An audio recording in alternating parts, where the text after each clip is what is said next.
Jean chapitre 2. Jean explique qu'il écrit pour éviter aux chrétiens de pécher. Et il dit, mais si nous péchons, nous avons un défenseur, un avocat auprès du Père. Donc Jésus est vraiment celui qui, monté au ciel, est un avocat auprès du Père pour nous défendre. Ensuite, Jean dit, il redit, aimer Dieu, c'est garder ses commandements. Des fois, on se dit, voilà, c'est quelque chose de très... c'est des émotions. Non, aimer, c'est obéir à Dieu, c'est vouloir garder ses commandements. Et les gens qui disent aimer Dieu et qui détestent leurs frères, eh bien, n'aiment pas vraiment Dieu. Et là, Jean veut parler de l'orgueil et du mépris qui existent certainement dans l'Église.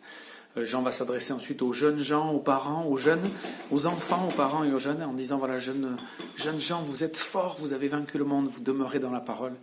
Et puis il va inviter les chrétiens à ne pas aimer le monde. Alors pas aimer le monde, ça veut dire ne pas être dans des mauvais désirs et dans l'envie de posséder. Il y a plein de choses qui sont belles, il faut aimer notre prochain, mais pas aimer l'esprit du monde, le désir de convoiter. Il va parler des ennemis du Christ qui sont dans l'Église.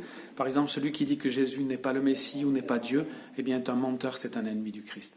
Et il va inviter les chrétiens à rester unis à ce Jésus-Christ qui est le Fils de Dieu. Alors, que nous puissions entendre tout ça et que nous puissions réaliser qu'aimer Dieu, c'est garder ses commandements.